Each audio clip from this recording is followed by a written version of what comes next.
Okay, I'm back for the red and gold yin yang sun part 2. I've got reading glasses.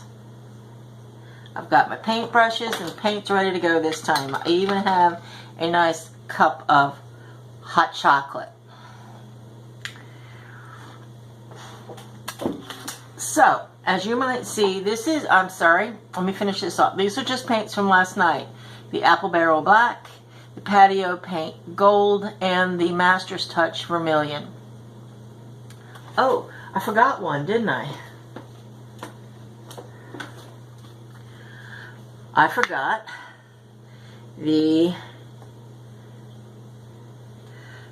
Master's Touch Titanium White.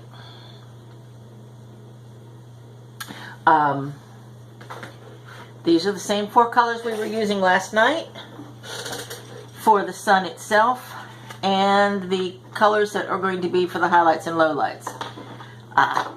I'm using, actually this is kind of a generic brush that came in a set that was given to me as a gift at Christmas. Got my paint water ready to go. Now you may have noticed there's already some shadows or lowlights on here. That is because when I started doing it last night, I got interrupted and it actually wound up on as a bonus on the other video. Surprise! That doesn't mean we won't do more. We will. It's just a matter of layering. It's layer, layer, layer. And the telephone fell out of the tripod and landed in my vermilion, which is why I have vermilion all over me. Phone is fine. So let me move the water. And let's start with some highlights. So I'm going to highlight the gold area first. So I need to take some of this gold paint, put it over here.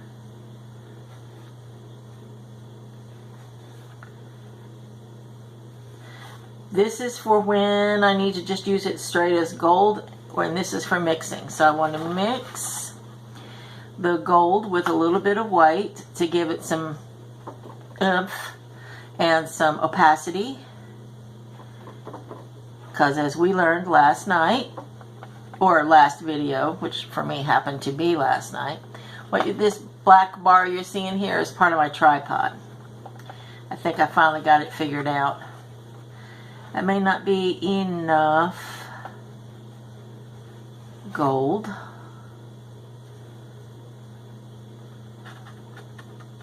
There we go. Let's try it this way. Let's see what happens. Since this is the highlight, I want it to go mostly in the center.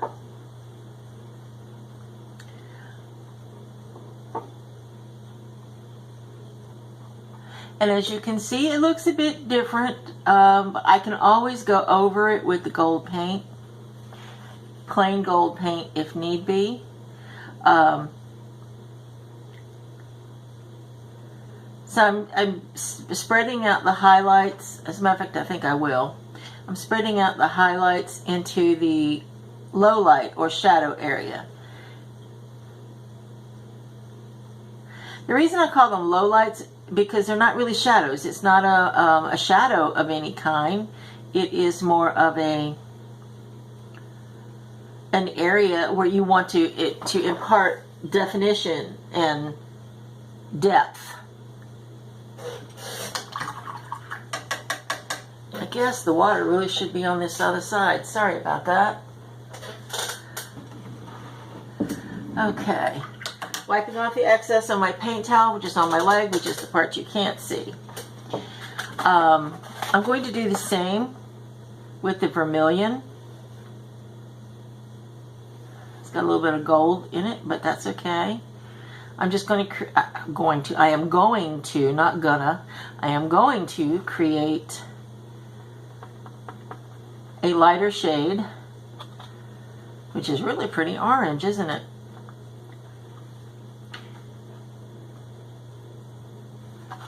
To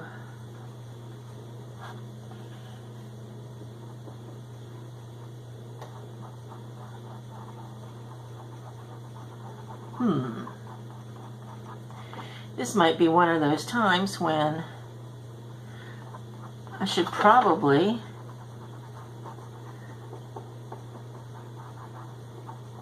yes, I switched to my finger because I didn't want the excess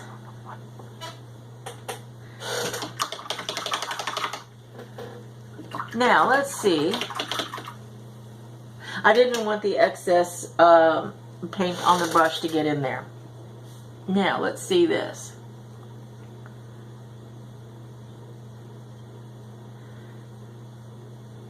See how the vermilion, being slightly transparent, is picking up both the lights and the darks.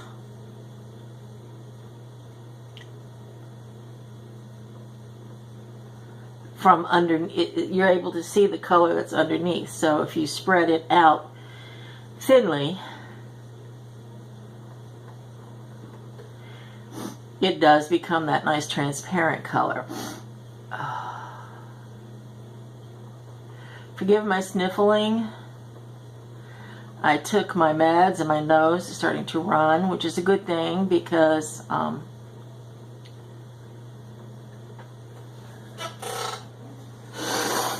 excuse me. I know that's not pleasant to hear. I'm having a problem with my sinuses at the moment. Okay, so we want to take, that's probably going to be really weird looking, so let's take this instead. And I want to go back into those dark areas that I covered up.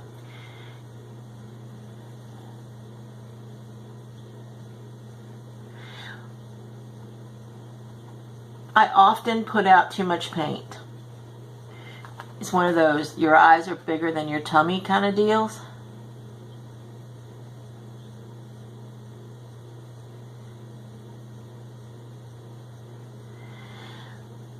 But not wanting to waste, I'm going in and feathering it in with my finger.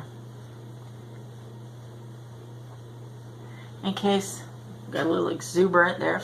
Anybody is wondering, yes, I have done several paintings just with my fingers alone. No, I do not use gloves. I like to feel the paint. Yes, I am a little strange.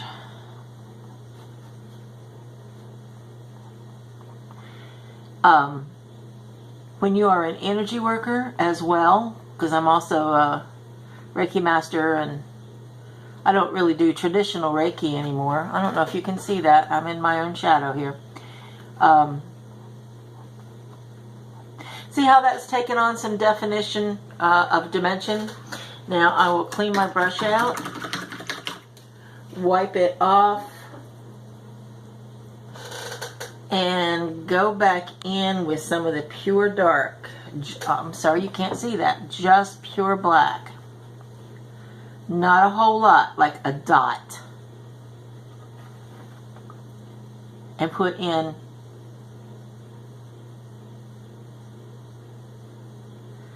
a line of black.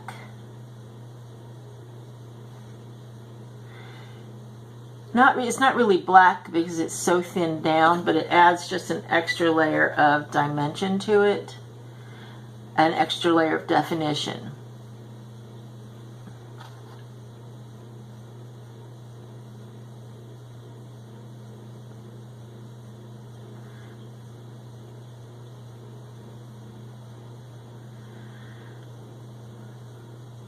Okay, that actually looks fairly good.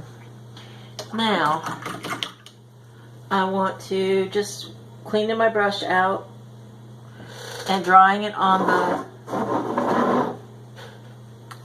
paint towel I have in my lap.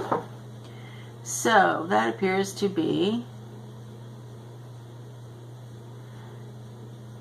alright. We will make it, I'm not going to get that back out, so we'll make it part of the painting. It was either a piece of the paintbrush or it was a cat hair. I live in a house with 4 cats. Cat hair is inevitable. Okay, so I'm going to take some more of the gold and just brush it in. it just adds another layer. And I kind of messed up with the white, so I put too much white in it, so I'm just going back in, trying to put the gold over top of that so it doesn't look so bad, because no one's going to really notice anyway when we come back in and do the doodling over it. See how that's toning down those darks just by layering in the gold. It sort of evens it out. There we go.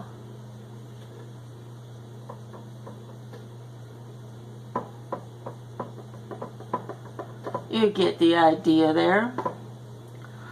Now, I was actually saying something before.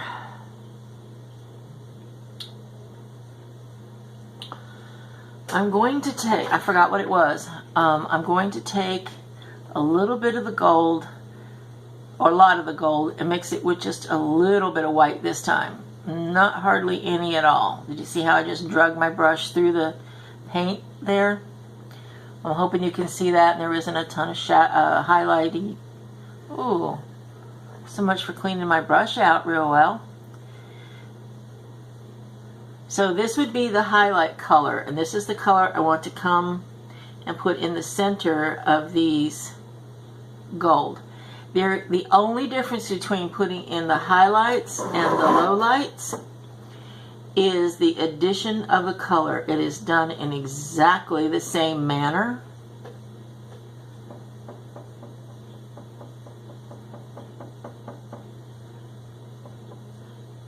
But obviously I want to leave more of the, see, that got to be like a little bit of a hard edge, and I'm just blurring that out a little bit. Each layer you do, I think I just did that one. Each layer you do improves the work itself.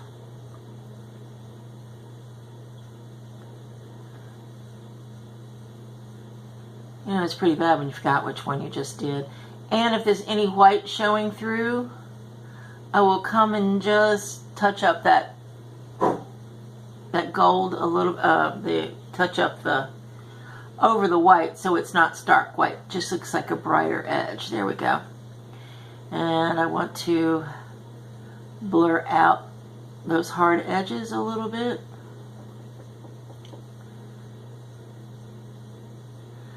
Notice I came in with just a little bit more white because this is those were very hard edges there. And I don't really, so I will come in with another layer of the low lights. Whoops, wrong one.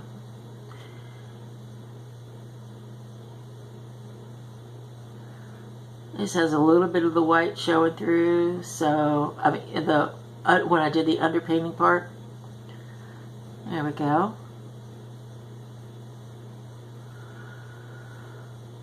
Painting with metallics is,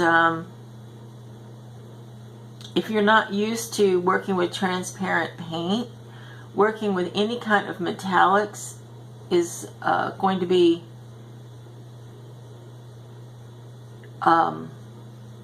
difficult for you because they are see-through, and most people who work in acrylics are not used to transparent paint.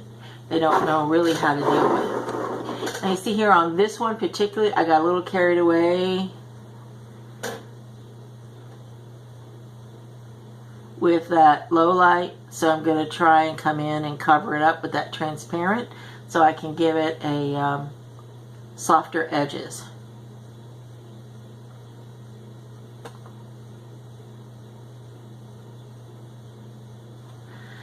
Okay.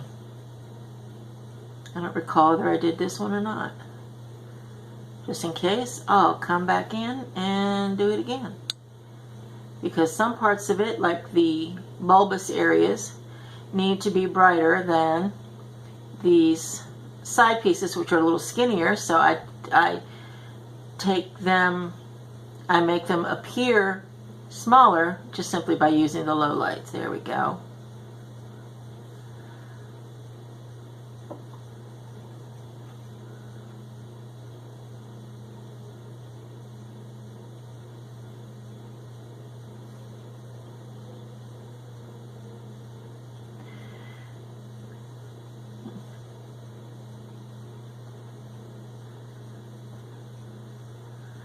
this is a good time to come in and just clean up those mistakes. Okay, I think I got it.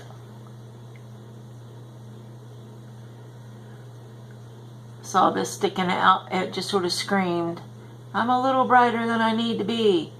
I hope everybody heard that. Okay, so that's looking good so far. You know, I'm thinking, okay, I need to work on the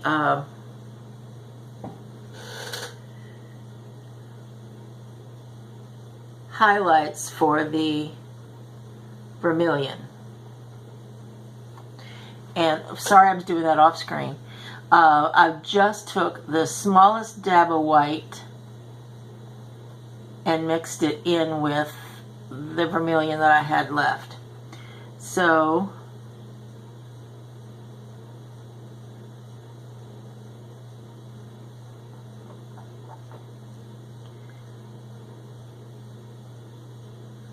oh, I never did finish telling you about that. Telling you that I am a Reiki master, and I do occasionally Reiki paintings or spirit paintings, and they are usually done, for me, they're done. I just dropped my ink. Yeah. All right. Now I know I have to redo that background whether I like it or not. Oh well, there we go. Lesson learned. Keep hold of your paintbrush. Anyway, because I'm an energy worker as well, I will charge the paintings occasionally. I always charge the paintings.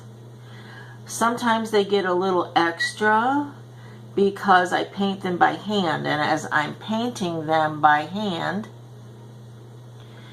I took away a little too much of that, so I'm just going to come back in and gently pull that back out. No, I just the very tip of the brush in the black paint. That's all you need, just like a micro dot. They're charged with love, with healing, with protection, with whatever spirit tells me to charge it with.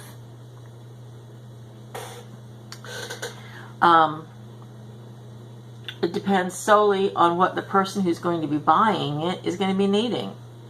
And I don't always know who's going to be buying it until they purchase it. I have had paintings sit around in galleries for a couple of years before their owners came by and said, I have to have this. This is my painting. I know this is my painting. I'm like, okay, just give me the money and you can have it. Call it yours. They see something in the painting that brings them joy, brings them healing, brings them comfort. And that's what I mean by Reiki paintings or spirit paintings, because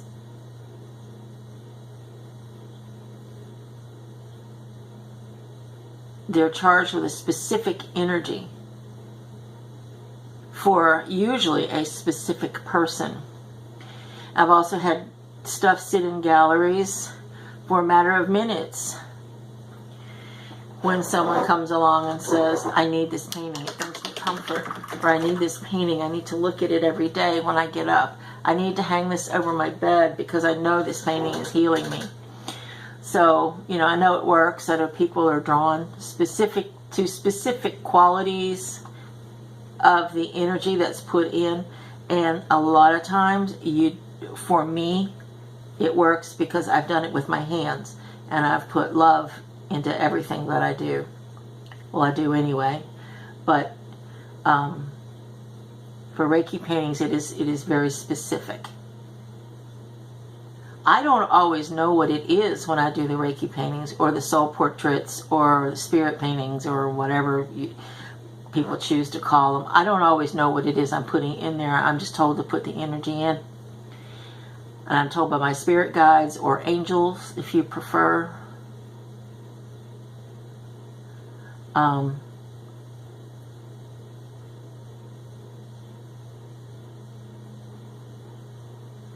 It's just another way of creating healing in a person's life. I'm just putting back the low light that I took a little too much out of. That one's really behind that other one, so I wanted to make sure. Here too. Actually, it kind of looks like it's in front of it. Oh well. It works that way sometimes. Maybe that particular one wanted to be in front. So, I don't always know where I stopped. I think I did this one before. That's okay. Just means another layer of excellence, right? There we go. And I'm going to take the little micro things. Well, that wasn't really... Okay, just barely. I don't know if you can see that, but when I take into the paint, I just go up to the edge of the paint and pull back a micro dot. I know you can't necessarily see that, but it's there. And let me show you how I know it's there. You see the black coming off my paintbrush? Wasn't quite enough, so I'm just going to go up to it. Bang. Touched it.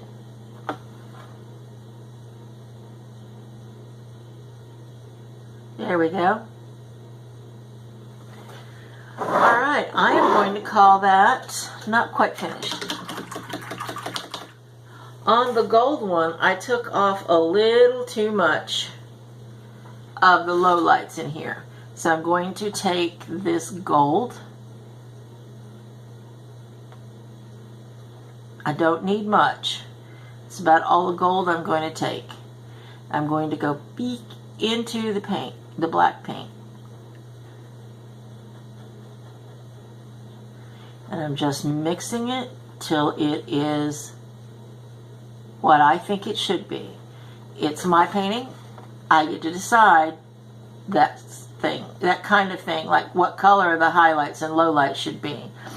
I take great exception to people telling me what I have to do or what colors I have to use or shadows are this particular color. No, they're not. They're whatever I decide they are in a painting.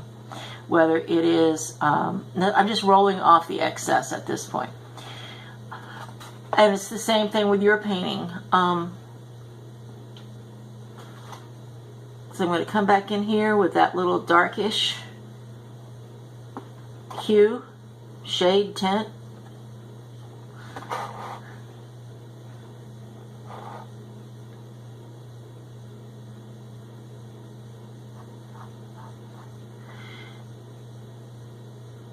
I think because I have a background in drawing, I'm used to using my fingers to blend with anyway. That looks almost the same color. So I'm just going to darken up a little piece right here. There we go. It's a little bit darker. What was I saying? Oh, I'm used to smudging with my fingers anyway. That's probably why you saw me. Oh, another dot of paint on my... that's probably why you saw me last night. That's not enough. Here we go. Don't want too much, but I want enough to make a difference. There we go. Now I do want to take a little bit slightly, as you can see, hopefully you can see that, I am mixing a little bit more dark in because I want to make like a line. It's kind of indistinct, it's kind of the same color, but it is just enough to make a difference.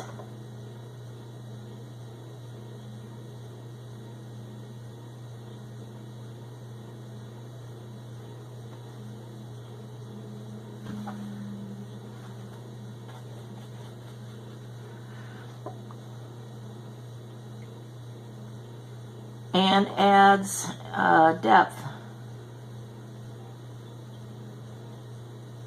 Okay, I had a thought that I knew that I hadn't finished, so I'm going to put that aside for right now. I'm going to rinse out my brush, and I'm going to make decisions about the background. Obviously, I spilled paint on it. I got white paint on it over here.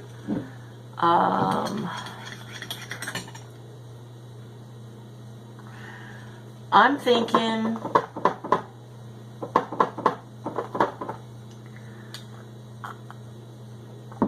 I haven't the slightest clue what I'm thinking. So I'm taking my 1-inch brush, dipping it in the water.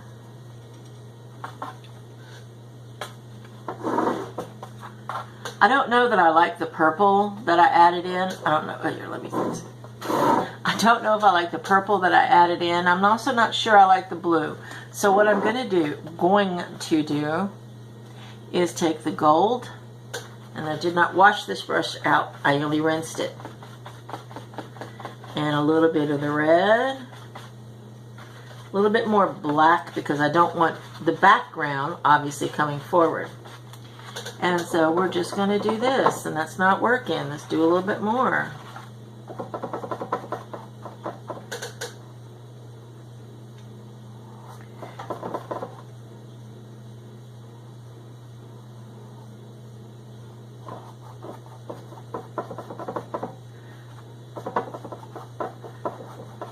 Okay, so that's actually working. I do think I would like to change brushes. I think I would like to go to this that I just got in my vermilion paint. This whole thing just wants to be vermilion. I am wetting my brush, rinsing off the excess, and I've gone to my angle brush. Angle brush. The reason I'm going to my angle brush is so I can get in better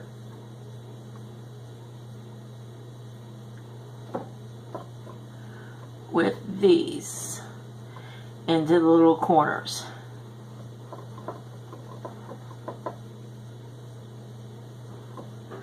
Yes, I frequently change my backgrounds. Also gives me a chance to do some cleanup work.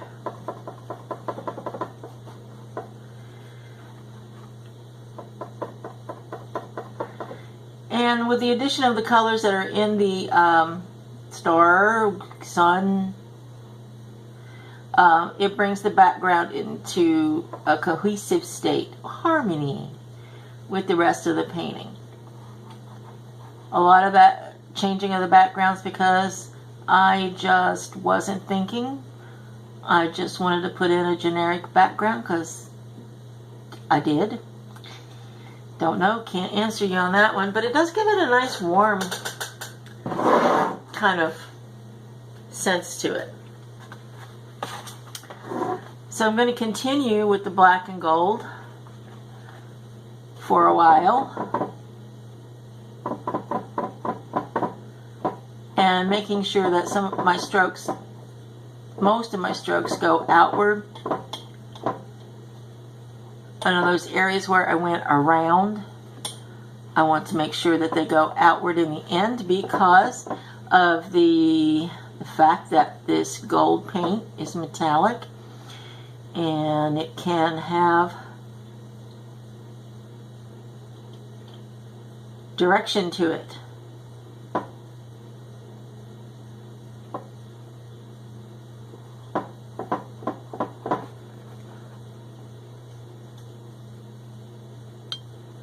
Now, every now and again, I want to bring some red in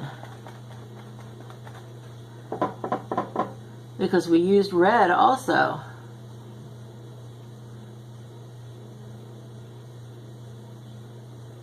See how that sharp edge on the angle brush helps me dig in around places? This is looking better all the time.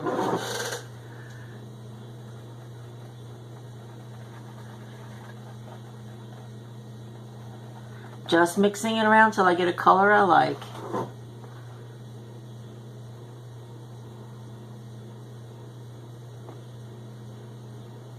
go over that area too well. I mean, there'll be doodles in here, or, you know, like doodles. I'm sorry. I'm also a doodle instructor. I teach doodling, which is Zentangle with all of the fancy 4,000 patterns that they have that you have to memorize and pay a lot of money to go to their classes. Now, I'm not putting down Zentangle, certified Zentangle teachers. I follow quite a few of them on YouTube. So, you know, so I'm not putting them down. It's just not the route I wanted to go. I didn't want to be that structured. I wanted to be able to just doodle like I do on the phone, or when I'm on the phone.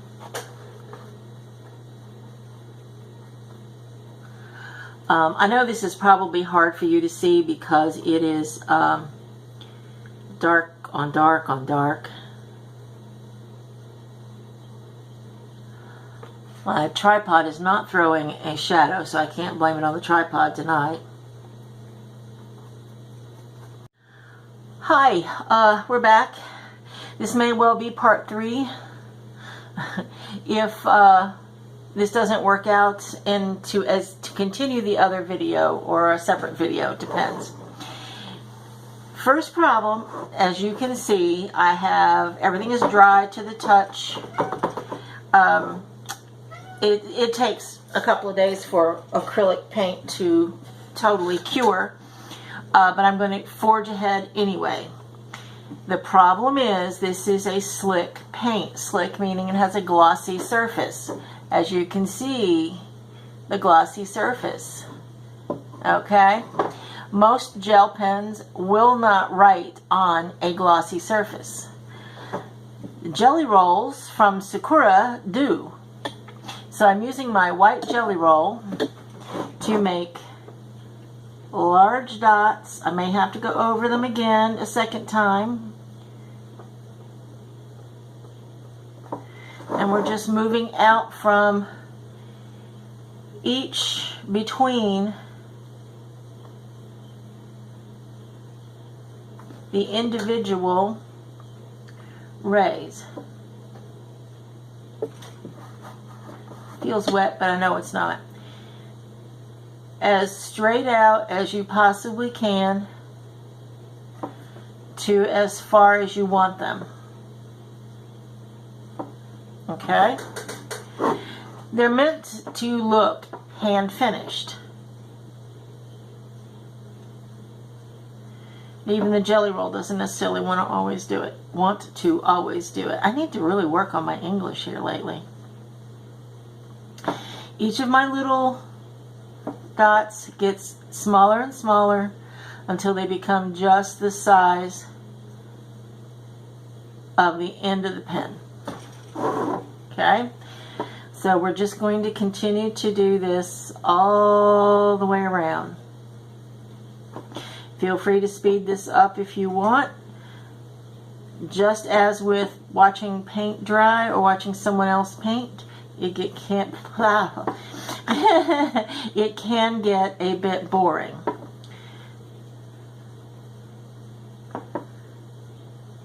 But I promise, I'm really hoping you can see this, how the dot effect works. It's just a doodle filler, or a Zentangle filler, just to do dots. Sorry, I had a thought. For the center, I had a thought.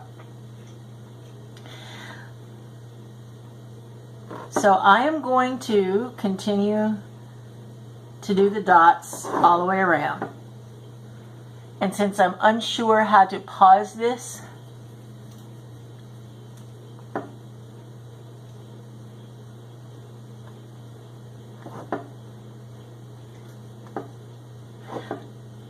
I'm going to go as quick as I can to get it done, so as not to bore you half to death.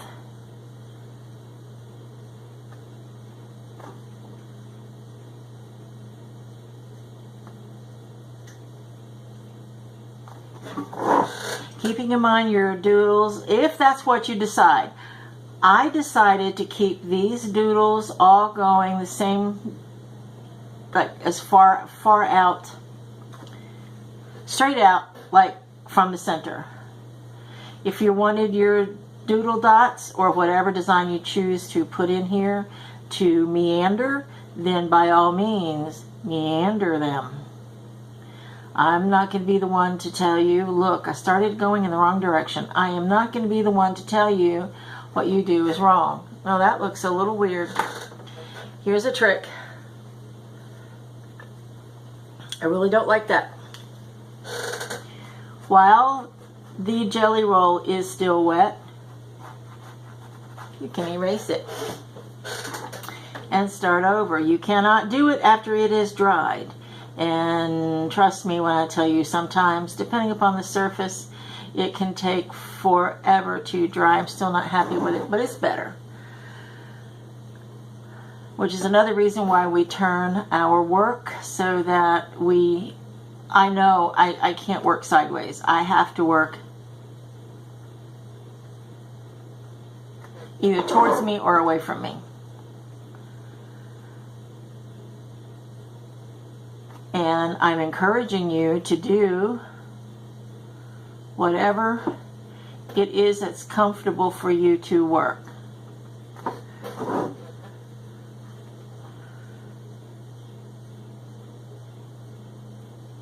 If I had not dried this canvas before attempting to put the ink on, we would have had an unholy mess. Ruined the painting and been sent to art hell, I'm sure. The art police would have come, arrested me, and you'd never see me again. That's why anytime you're putting a layer on,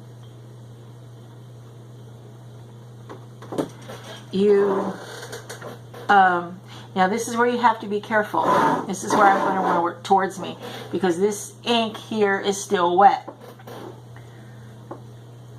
It takes an extraordinary amount of time sometimes to dry, depending upon the surface that it's on.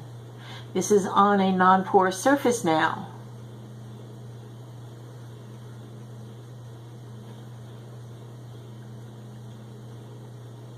So it's going to take a long time.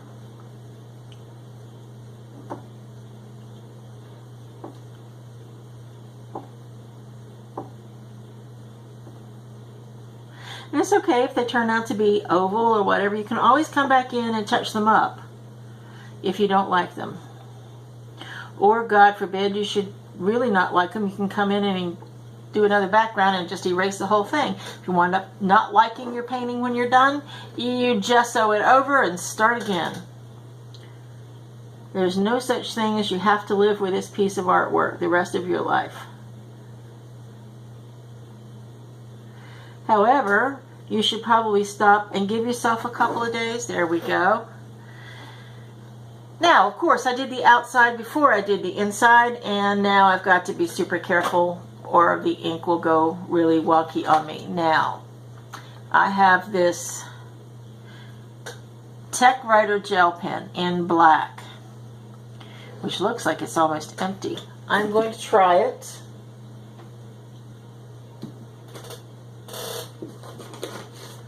On a piece of paper.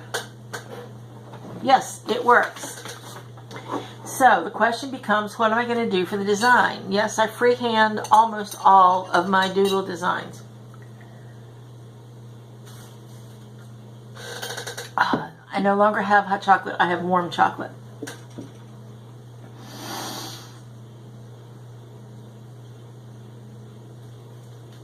I could do any number of designs that I want.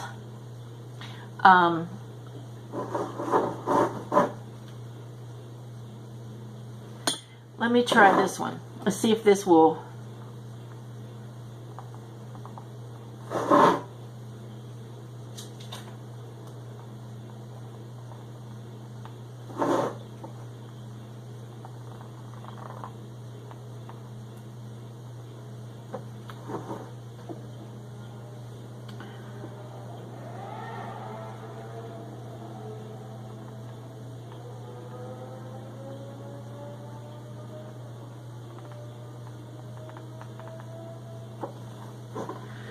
Okie dokie.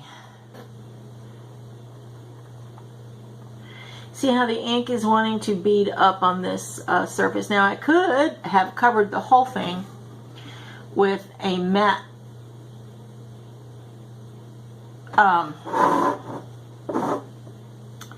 matte medium. So I would have taken all the shiny out.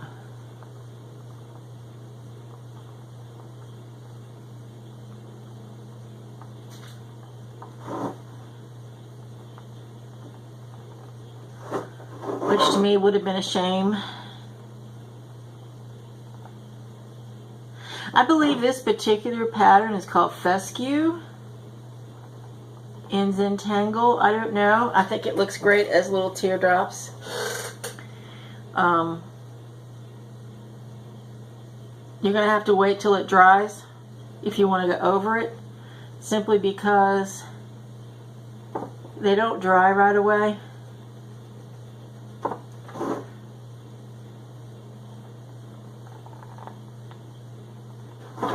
And I made a boo-boo, so I had to do another one. They set up, but they don't dry.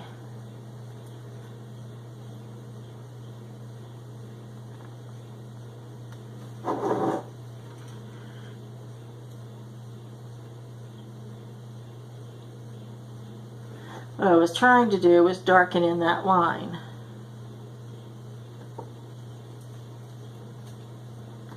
There we go.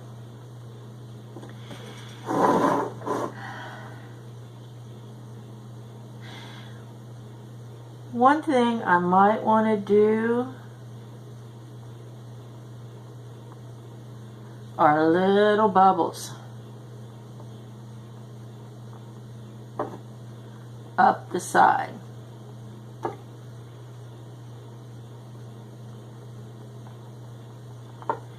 That requires filling in between the little bubbles. And I'm not sure I like that. So before that,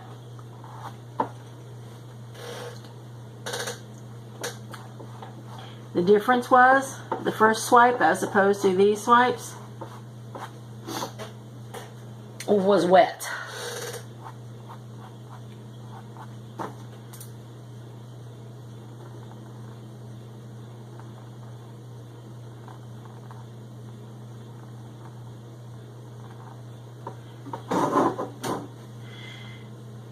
Okay, I didn't like my little bubbles.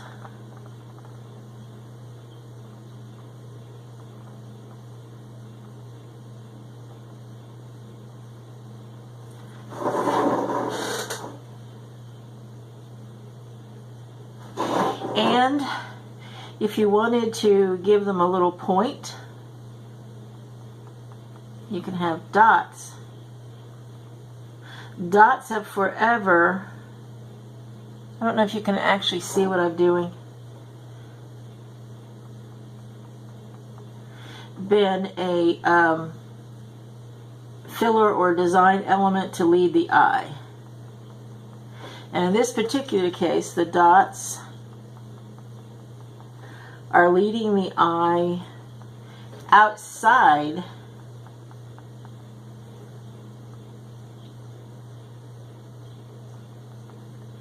or to the edges. You know what, I could come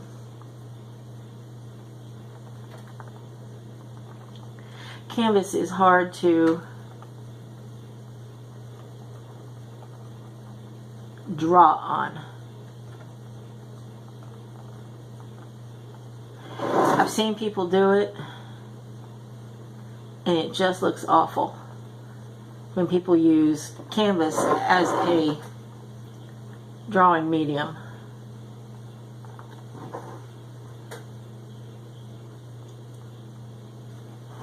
Okay, now I could come along and do the same thing in what, ouch, keep stabbing myself, in white on the other side, or you know, probably black would be better.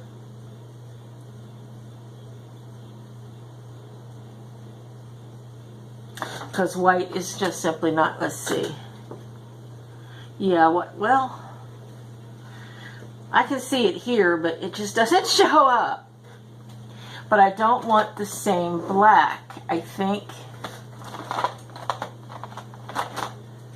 oh, maybe red. Do I have a red? That's more pink. I know this is boring. These are all Tech Writer pens. I received these from a gift from a beautiful lady named Paula, who was moving and had to get rid of a lot of her art supplies. And guess who she gave a lot of them to? That's right, it was me. And I am forever grateful to Paula for moving to Hawaii.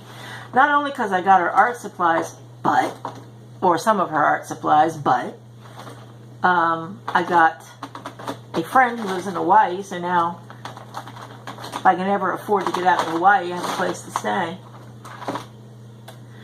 Alright, I don't know which, I know these look like they're the same color, but they could be. I don't know, sometimes I just see things that aren't there. Let's see, can I do,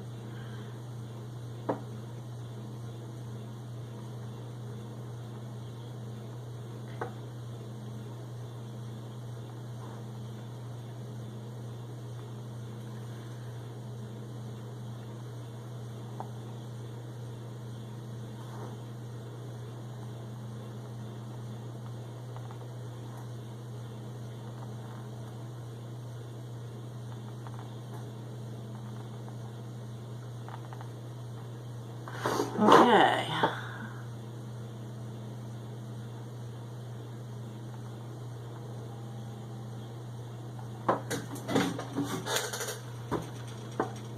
I just want to fill in the heads of these little things and make the line a little darker. You know, it would have been interesting to use gold, but I don't think gold would have shown up.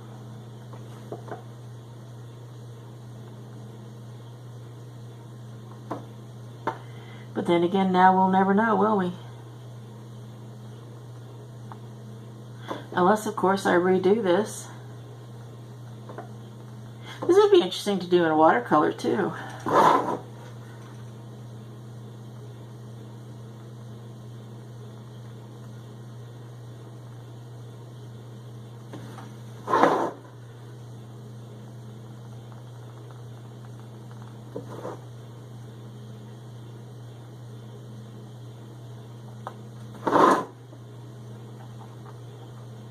Okay, how does that look? Did I do the same number? 1, 2, 3, 4, 5. 1, 2, 3, 4, 5, 6, 7. I did not. 5 and 7. Okay, so can you see? I'm trying to hold this up but not get glare of how all that's turning out. Pretty good so far. Now, the question is, what else needs to be done? Is it done? Oops.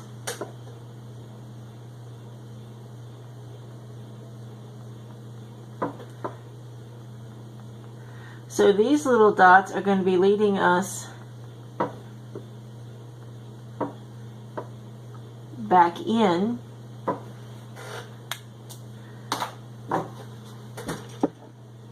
I don't know if you can see the red dots, but they're there. You're going to have to trust me on this one. The question is, do I want to do anything else with this as a doodle, or like I could outline or do dots up the centers? Sometimes you doodle things half to death, and I don't like the way that does.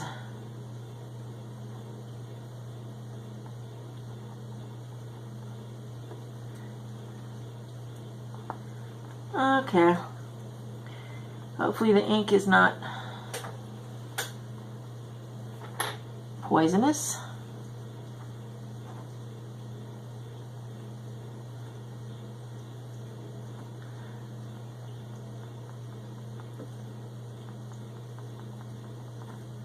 There we go.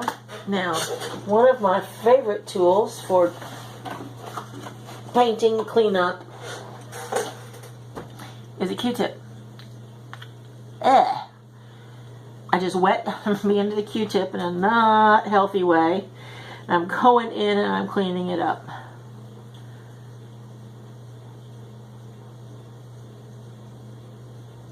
Matter of fact, I don't like the way those do either. Okay, so now I get to come back in here, use the right end of the pen. There we go. That looks a lot better. I like that better. Let's do these. Darken these up some. There we go. And these need to be arched a little bit more. Even, very rarely is there ever one of those times when a mistake is unfixable.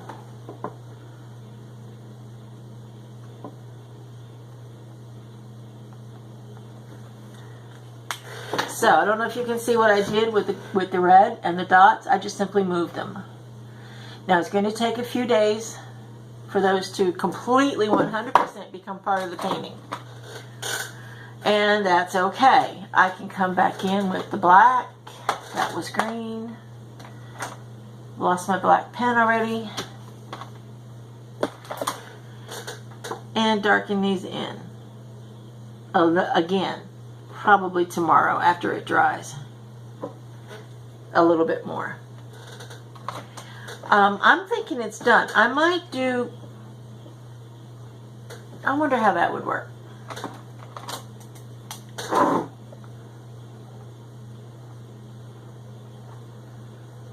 Do we like that? I don't think I do. So I'm going to go take that red out.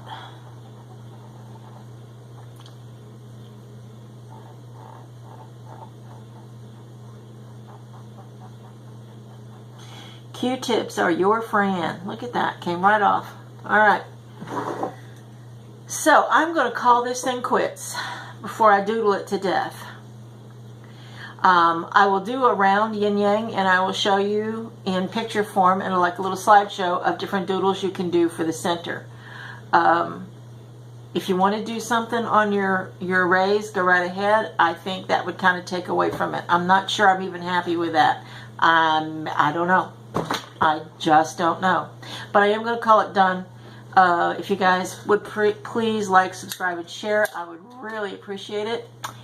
And remember, this is the tutorial for a class. If you don't come to the class, I love you. If you do come to the class, I love you. So there, aha, see. But the class is a much more of an experience because you get to sit around. I do not provide wine with my classes. I know a lot of studios and a lot of teachers do, but I don't particularly want you to go home after having a glass or two of wine.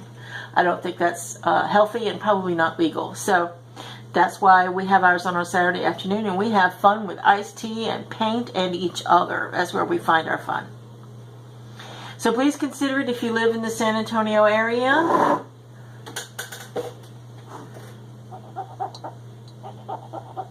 Oh, that wasn't... See, there's always more to tweak, right? And if not, feel free to do the tutorial. Call me if you have any questions. My phone number is on my Facebook page because that's my office number. And or message me or somehow or another get me, some questions in. I love questions. So thanks so much for watching. Thanks for hanging in there with me. And I will see you next time. Soon there'll be another tutorial because I'm going to be doing at least one class a month again, or at least through the winter, to give us all something to do and a reason to get out of the house. So again, thank you very much. Namaste, and have lots of pumpkin pie for me because I love pumpkin pie. Bye-bye.